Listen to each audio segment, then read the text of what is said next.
शांति। आज मीठे मीठे शिव बाबा ब्रह्मा के तन द्वारा कहते हैं, मीठे मीठे बच्चे, मैं कौन हूँ? मैं आत्मा हूँ। ये पाठ हमें बहुत पक्का करना है, क्योंकि हमें आत्म अभिमानी स्थिति में रहने वाला पाठ हमें अच्छे से पक्का करना है। क्यों? क्योंकि आत्मा में ही सब कुछ है ना। आत्मा में ही संकल्प है, मन है। मन क्या करता है? विचार करता है। आत्मा में बुद्धि है। शरीर को चलाने वाली तो आत्मा है ना। जब तक हम अपने को आत्मा नहीं निश्चय करेंगे, बाबा को निराकार रूप में नहीं याद करेंगे, तब तक मैं आत्मा कैसे सुधरूंगी? मैं आत्मा नहीं सुधरूंगी तो मेरा शरीर कैसे सुधरेगा? मेरा जीवन कैसे सुख शांति वाला होगा? बाबा कहते हैं, ज्ञान का तीसरा नेत्र देने वाला मैं रूहानी बाप तुम रूहानी बच्चों को समझा रहा हूँ। ज्ञान का जो तीसरा नेत्र अर्थात आत्मा की स्मृति मेरे सिवाय और कोई भी नहीं दे सकता। अभी तुम बच्चों को ज्ञान का तीसरा नेत्र मिला है ना। अभी तुम जानते हो ये पुरानी दुनिया बदलने वाली है। मनुष्य तो ये भी नहीं जानते हैं कि दुनिया बदल रही है। कौन बदला रहा है, बदलाएगा, कब आएगा, कैसे करेंगे, कुछ नहीं जानते। और यहाँ हम क्या कर रहे हैं? हम स्वयं को भी बदला रहे हैं और हमारे द्वारा दुनिया भी बदल रही है। देखो दुनिया कैसे बनती है? हमारे द्वारा ही दुनिया बन रही है ना। आप बोलोगे मेरा तो ये घर परिवार ही, मेरे बच्चे ही मेरी दुनिया है। तो फिर आपको अपना नेचर, अपनी सोच, अपने कर्म परिवर्तन करोगे तो आपका घर भी परिवर्तन होगा, आपके बच्चे आदि के संस्कार भी परिवर्तन होंगे, तो आपका घर तो परिवर्तन हो गया। लेकिन फिर दुनिया में और भी लोग हैं। तो बाबा कहते हैं इसीलिए जो दैवी घराने में वाली आत्माएं हैं वो आप ही आकर ये ज्ञान लेकर अपने आप को परिवर्तन कर रही हैं। समझो आपका घर परिवर्तन हो गया, आपके घर के परिवार वाले, फिर और जो बाबा के बच्चे हैं, ऐसे करके कितनी दुनिया में कितने परिवार बदल बदल जाएंगे। फिर क्या होगा? जब सत्य त्रेता में आने वाली जितनी भी आत्माएं बदल जाएंगी ना, अपने स्वभाव संस्कारों से, अपने रहन चलन से, तो आप ही जो यहाँ पे नहीं बदले हैं, अर्थात जो और धर्म की आत्माएं हैं, वो यहाँ से चली जाएंगी। ऊपर जाएंगे तो हम भी, लेकिन फिर हम अपना इस सृष्टि पर आकर नया शरीर लेकर वैसे ही पाठ बजाएंगे और वो सब ऊपर ही रहेंगे। तो बाबा कहते हैं तुमको तो पता लग गया ना कि हमारा ज्ञान का तीसरा नेत्र कहाँ है? आत्मा, हमारी बुद्धि में। आत्मा में एक नेत्र होता है, बुद्धि। बुद्धि में ही ज्ञान बैठता है। तो बुद्धि का ताला खुल गया। बुद्धि ने समझ लिया कि भगवान का रूप निराकार है, मैं आत्मा भी निराकार, मेरा बाप भी निराकार, तो उसका जीवन आप ही परिवर्तन हो जाता है। ये जितना जितना बुद्धि हमारी समझती जाएगी, उतना उतना हमारा ज्ञान का तीसरा नेत्र खुलता जाएगा और हमारा जीवन परिवर्तन होता जाएगा। बाबा कहते हैं तुम बच्चों को अभी ज्ञान का तीसरा नेत्र मिला, जिससे तुम सृष्टि के आदि मध्य अंत को भी जान गए हो। यह है ज्ञान की सक्रीन। सक्रीन का एक बूंद भी कितना मीठा होता है ना। ज्ञान का भी एक अक्षर, कौन सा? मन मना भव। अपने को आत्मा समझो और परमात्मा को निराकार रूप में याद करना, ये है मन मना भव। यह अक्षर सभी से कितना मीठा है। अब अपने को आत्मा समझ बाप को याद करने से हमें कितनी शांति मिलती है ना। बाप शांति धाम और सुख का रास्ता बता रहे हैं। बाप आए हैं बच्चों को स्वर्ग का वर्षा देना, तो बच्चों को कितनी खुशी में रहना चाहिए। कहते हैं ना, खुशी जैसी खुराक नहीं, तो सदैव खुश मिजाज में रहते हैं ना, उनके लिए वह जैसी खुशी खुराक हो जाती है। जो लोग सदा खुशी में रहते हैं तो उनको ज्यादा भूख भी नहीं लगती, क्योंकि वो खुशी जैसे उनके शरीर को चला रही है। सत्युग में भी बल वहाँ 36 प्रकार के भोजन होंगे खाने के लिए, हर एक चीज फर्स्ट क्लास। लेकिन देवताएं बहुत थोड़ा खाते हैं। क्यों? क्योंकि उनकी आत्मा ऑलरेडी इतनी भरपूर होती है ना, ज्ञान गुण शक्तियों से, खुशियों से। उनकी आत्मा में भरपूर, यहाँ पे भी हमारे शरीर को ज्यादा नहीं चाहिए होता है, पर ये क्योंकि आत्मा में ज्ञान गुण शक्तियां नहीं है ना, तो हालांकि आत्मा का ही खान पान में ज्यादा ध्यान जाता है। आत्मा को ही लगता है मैं ये खाऊं खाऊं खाऊं खाऊं, अरे शरीर को इतना नहीं चाहिए। लेकिन जो हम कहते हैं ना, बस मेरी इच्छा हो रही है, मुझे ये खाना है, ये करना है, पेट भर गया है। बाबा कहते हैं पेट तो 2 रोटी में भी भर जाता है, क्योंकि आजकल इतना काम तो हो ही नहीं रहा है। चलो जो लोग मेहनत करते हैं उनके लिए चाहिए, लेकिन जो जिनके यहाँ काम करने वाले यहाँ ज्यादा मेहनत नहीं है, उनको तो 2 रोटी ही काफी। लेकिन ये आत्मा जैसे जैसे गुणों शक्तियों समझ से विकारी बन गई है ना, तो खाना भी ज्यादा होता है। यहाँ सत्युग में खाना भी होगा 36 प्रकार के भोजन, लेकिन खान पान बहुत थोड़ा होता है। और वैसे भी रॉयल लोग भी बहुत थोड़ा सा ही खाते हैं। बाबा कहते हैं 21 जन्म तो मौज में रहना ही है तुम्हें, ये है जबरदस्त खुराक। ये खुराक सदैव एक दो को खिलाते रहो। बाबा ने हमें आज कौन सी खुराक खिलाई? बाबा तो रोज खिलाते हैं, पर आज खास मुरली में बाबा कह रहे हैं मन मना भव की खुराक हमें सभी को खिलानी है। कि अभी हम आत्माओं का बाप आया है और कह रहे हैं मुझे याद करो तो तुम्हारे दुख दूर हो जाए।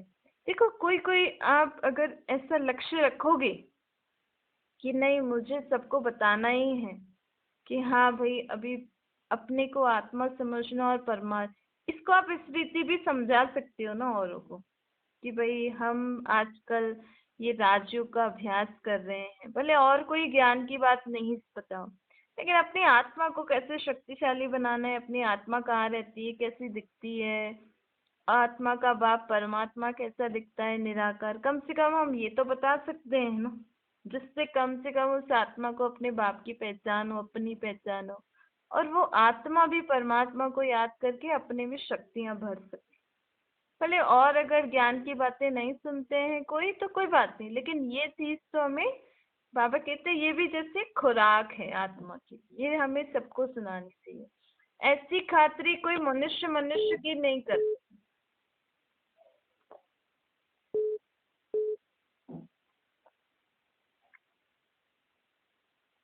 बाबा कहते हैं ऐसी खातिरी कोई मनुष्य मनुष्य की कर नहीं सकते हैं। अभी बाबा ही हमारी ऐसी खातिरी कर रहे हैं, क्योंकि ऐसी समझ हमें बाप ही दे सकते हैं। क्योंकि आज किसी को तो पता ही नहीं है ना, ना अपने बारे में ना परमात्मा के बारे में। अब तुम बच्चे श्रीमत पर सभी की रूहानी खातिरी करो। सच्ची सच्ची खुश खैराफत यह है किसी को भी बाप का परिचय देना। मीठे बच्चे जानते हैं बेहद के बाप द्वारा हमको जीवन मुक्ति की खुराक मिली है ना। सत्युग में भारत जीवन मुक्त था, पावन था। बाप बहुत बड़ी खुशी खुराक खुशी की और ऊंची खुराक देते। तभी तो गायन है ना, अतीन्द्रिय सुख पूछो तो गोप गोपियों से पूछो। ये ज्ञान और योग की कितनी फर्स्ट क्लास वंडरफुल खुराक है। ये खुराक एक ही रूहानी सर्जन के पास है, और किसी के पास भी ये खुराक नहीं, किसी को मालूम ही नहीं है। बाप कहते हैं मीठे बच्चे मैं तुम्हारे लिए तेरी पर अर्थात हथेली पर सौगात ले आया हूँ। मुक्ति जीवन मुक्ति की यह सौगात मेरे पास ही रहती है। कल्प कल्प मैं ही आकर तुमको ये देता हूँ। मुक्ति अर्थात अगर किसी को स्वर्ग के सुख नहीं देखने हैं तो शांति धाम में मुक्ति धाम में रहेंगे, लेकिन एक जन्म के लिए भी आना ही तो पड़ेगा इसी। और जीवन मुक्ति अर्थात जीवन में सुख शांति वाला। हालांकि कोई भी आत्मा नीचे आती है ना तो वो सुख दुख का पार्ट बजाती है, पहले सुख का फिर दुख का। लेकिन जो आत्माएं सत्युग में आएंगी उनके जीवन में तो सुख ही सुख होगा ना, दुख नहीं होगा। क्योंकि द्वापर से अगर कोई आत्मा आए भी द्वापर में, तो पहले तो उसका जन्म जो होगा वो उसका जो गर्भ होगा वो विकारी होगा, काम विकार वाला होगा, तो भले उसको वहां इतना दुख नहीं होता है, लेकिन कहलाएंगे तो विकारी दुनिया ना। विकारी दुनिया में क्या लो, विकारी दुनिया का सुख और सत्युगी दुनिया का सुख में कितना अंतर है। तो क्यों ना हमें अगर सुख शांति वाला जीवन चाहिए से, तो क्यों ना हम सत्युग सुख, सत्युग त्रेता के सुख देखें। फिर द्वापर में से तो दुख शुरू होना ही है। तो बाबा कहते हैं अब मैं तुम्हें मुक्ति, जीवन मुक्ति की सौगात देने आया हूँ। कल्प कल्प मैं ही आकर तुमको देता हूँ। फिर हमारी ये सौगात जो अभी बाबा हमें दे रहे हैं, ये कौन छीन लेता है? रावण, विकार, बुराइयां। तो अभी तुम बच्चों को कितनी खुशी का पारा चढ़ा रहना चाहिए। तुम जानते हो हमारा एक बाप, टीचर और सच्चा सच्चा सतगुरु है, जो अभी हमें ये सब ज्ञान देने आए हैं, हमें वर्षा देने आए हैं, हमें पढ़ाई पढ़ाने आए हैं। मोस्ट बिलीवेड बाप से हम विश्व की बादशाही लेते हैं, ये कम बात है क्या? इन बातों को हम जितना विचार करेंगे ना, उतना हमें समझ में आएगा कि आखिर इस ज्ञान से हमें क्या मिल रहा है। सदैव हर्षित रहना चाहिए। ये है तुम्हारी godly student life. Godly student life is the best कहा जाता है ना। हमें नई दुनिया में, बाबा कहते हैं हम नई दुनिया में सदा ही खुशियां मनाते हैं। यहाँ दुनिया में खुशी नहीं है ना, इसीलिए कोई ना कोई त्योहार या कुछ ना कुछ मनाते रहते हैं। फिर भी सच्ची खुशी तो नहीं है ना, मनुष्य को तो सत्य का ज्ञान ही नहीं है। तो यहाँ ही झूठी खुशियां मनाते रहते हैं। यहाँ भी देखो, बाबा कहते हैं खुशी क्या होती है? मन, जिसके मन में भी दुख की लहर नहीं, उसको हम खुश मिजाज कह सकते हैं।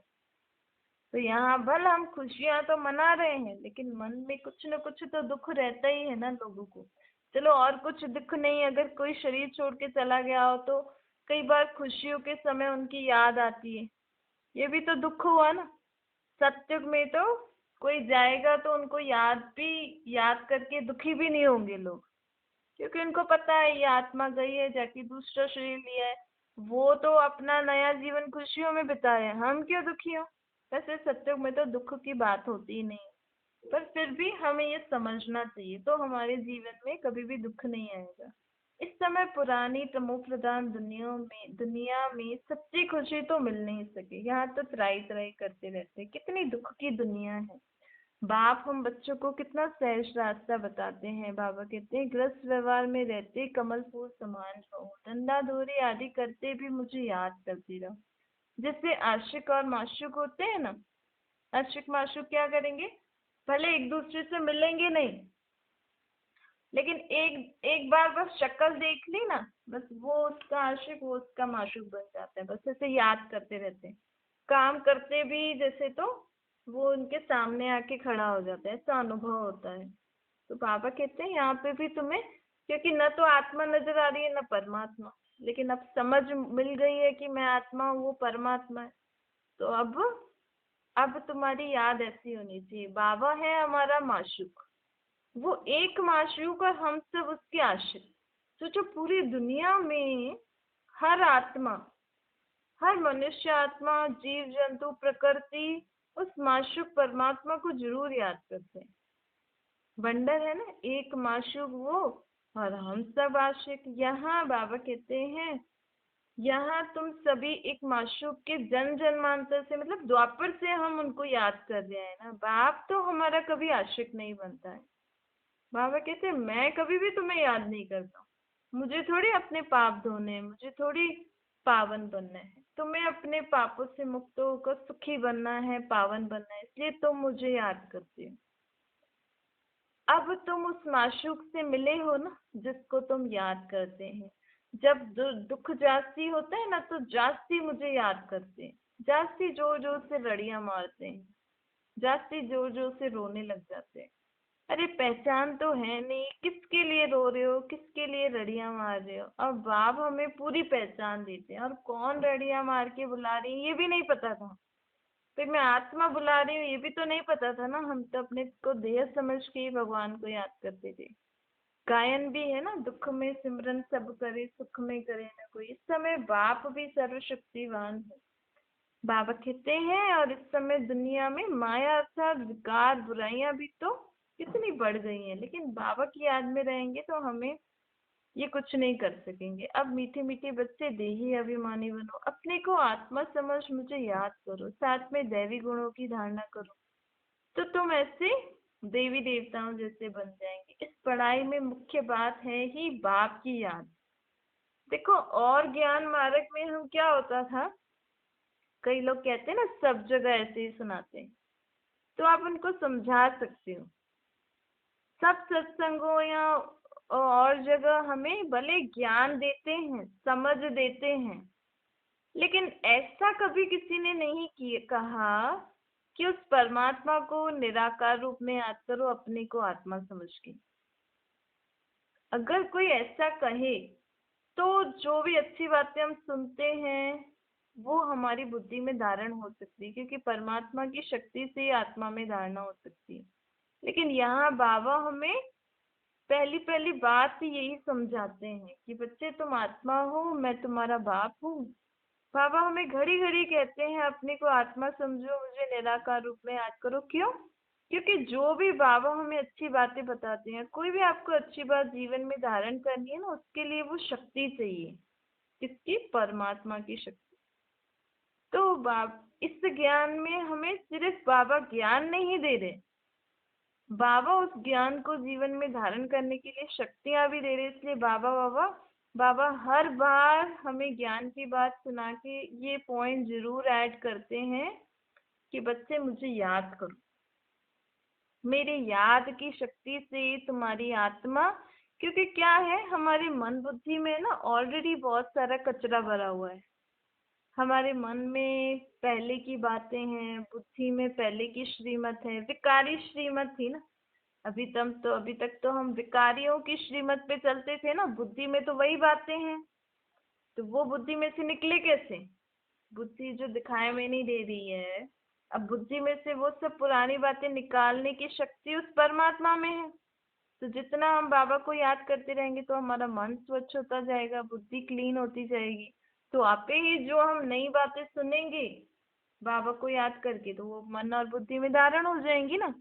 सहज तरीका है, क्योंकि आत्मा दिखाई नहीं दे रही ना, इसलिए हम आत्मा को क्लीन कैसे करें? भाई किसी चीज को हमें कबर्ट में रखना है, अगर वहां पे ऑलरेडी कोई चीज है तो उसको पहले निकालना पड़ेगा, उस जगह को क्लीन करना पड़ेगा, फिर ही तो हम उस जगह पे नई चीज रख सकते हैं ना। तो बाबा भी हमें बाबा नई मत दे रहे हैं, हमें नए युग में चल के नई नई बातें करने हैं, नई नई चीजें करनी। तो उसके लिए मन बुद्धि को हमें क्लीन करने के लिए बाबा को याद करना पड़ेगा, फिर बाबा का ज्ञान सुनना है। तो जो रोज रोज जो हम मेडिटेशन, मतलब अब मेडिटेशन में हम क्या करते हैं, बाबा को याद करना मतलब अपने आप को हमें पुरानी बातों से मुक्त करके नई नई बातों संकल्प देना है मन बुद्धि को, जो बाबा हमें श्रीमत दे रहे हैं। तो पहले तो हमें मुरली सुनने से पहले हम बाबा को जो याद करते हैं उसमें हमें अपनी जो भी दुनियादारी की बातें हैं ना वो सब बाबा को दे देनी है। फिर हमें बाबा क्या सुना रहे हैं उसको वापस से मन और बुद्धि में धारण करना है। ऐसे रोज हमें करते करते करते, तभी तो सोचो द्वापर युग से हमारे मन बुद्धि में कितनी सारी बातें होंगी। तो बाबा कहते हैं कि पहले मुझे याद करके अपनी क्लीनिंग करो, फिर जो मैं तुम्हें ज्ञान सुनाता हूँ, फिर तो जैसे नई नई बातें हम अपने मन और बुद्धि में अरेंज करते जा रहे हैं, लिखते जा रहे हैं।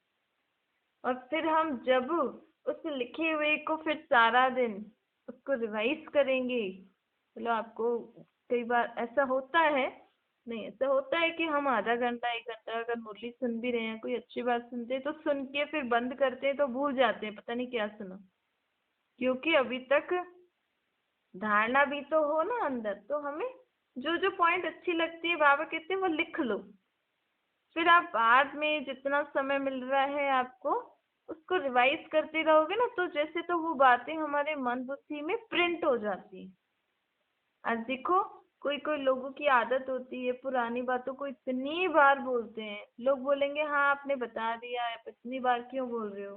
क्योंकि वो उनके मन बुद्धि में पक्की हो गई है, उन्होंने इतनी बार बोला है, इतनी बार मन बुद्धि में सोचते रहते, तो जैसे तो वो बहुत डार्कली उनकी मन बुद्धि में प्रिंट हो गई है। अब इतनी गहरी बातें जो प्रिंट हो गई हैं, उसको कौन मिटाएगा, और आत्मा दिख नहीं रही है।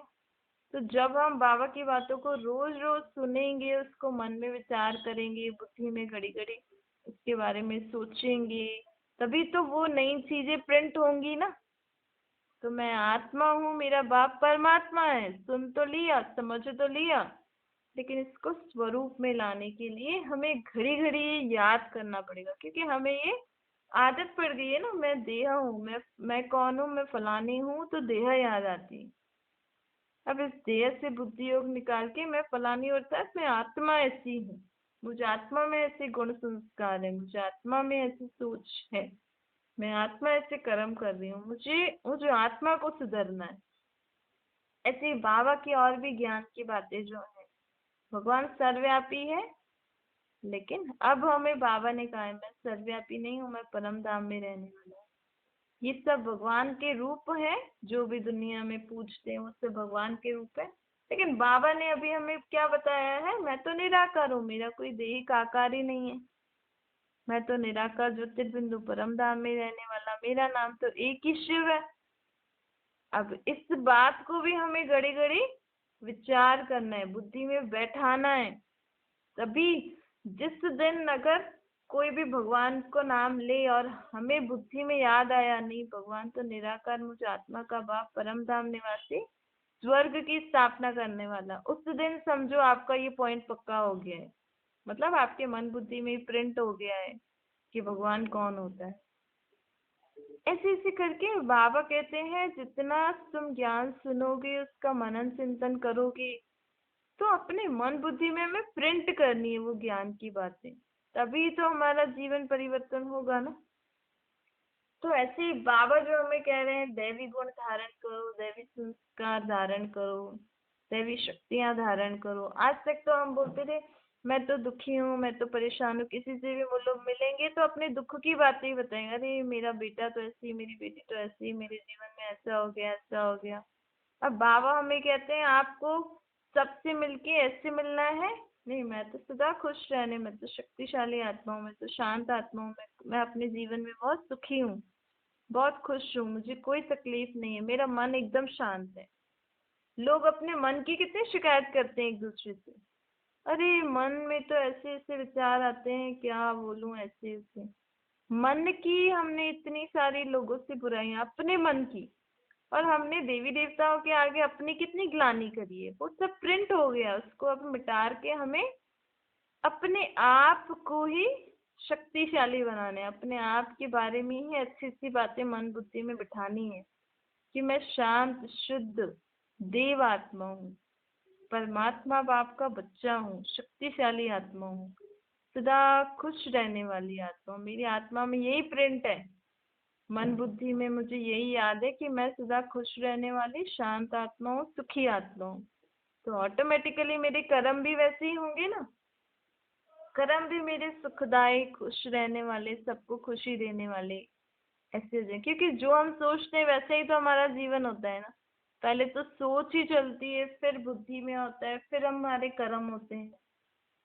तो बाबा अभी कह रहे हैं जितना हमें मन बुद्धि में हम ये विचार करेंगे, उतना हमारा मन बुद्धि उन्हीं अच्छी बातों में चलता रहेगा, और हमारे कर्म फिर परिवर्तन होते जाएंगे। कर्म परिवर्तन तो मतलब जीवन परिवर्तन हो जाएगा ना। अच्छा मीठे मीठे से खिलते बच्चों प्रति माता पिता बाप दादा का याद प्यार और गुड मॉर्निंग। रूहानी बाप की हम सभी रूहानी बच्चों को नमस्ते, हमारे भी रूहानी माता पिता बाप दादा को याद प्यार गुड मॉर्निंग का नमस्ते। वरदान है,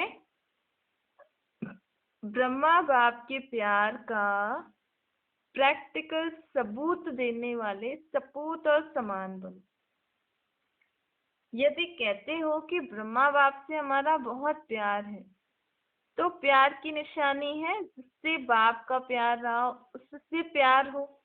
मतलब अगर हमें किसी से प्यार है, तो जिस बात से उस इंसान को प्यार है, हमें भी वो करने में अच्छा लगना चाहिए ना। तो ब्रह्मा बाप क्या करते थे, बाबा जो भी कर्म करते थे ना, तो कर्म से पहले, बोझ से पहले चेक करते थे। तो हमें भी अपनी एक ये विशेषता बना लेनी चाहिए कि हमारी जो कर्म है जो हम कर रहे हैं उससे पहले चेक करो, अपने बोल को चेक करो, फिर करो।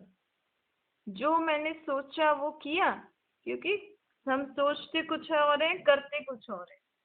तो हमारी सोच, बोल, कर्म ठीक होने चाहिए।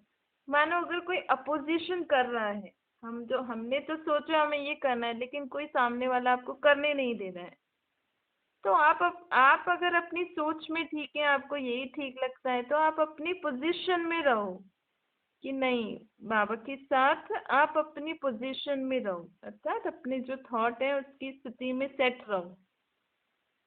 तो ऑटोमेटिकली आपका फिर कर्म और बोल वैसा होगा ही। और अगर आप सामने वाला अगर आपको नहीं करने दे रहे, कुछ ऐसी बात है, आपकी किसी सोच में ठीक नहीं लग रहे, लेकिन हमें अपनी सोच और कर्म बोल हमेशा बाबा की श्रीमत अनुसार करने हैं।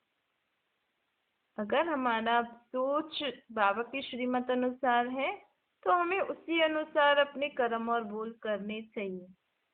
उसके लिए हमें अपनी पोजीशन पे सेट रहना चाहिए। तो हमें भी ब्रह्मा बाप समान बनना है, तो कर्म और बोल करने से पहले संकल्प को चेक करो। स्लोगन है, खुशनसीब आत्मा वह है जिसके संकल्प में भी दुख की लहर नहीं आती। कई लोग बाहर से तो खुश रहते हैं, लेकिन उनके मन में दुख होता है, दुखी होते हैं, मन में हलचल रहती है। तो अगर मैं खुश रहने वाली आत्मा हूँ, तो मेरे मन में भी कभी किसी भी बात के कारण दुख की लहर नहीं आनी चाहिए। अच्छा, ओम शांति।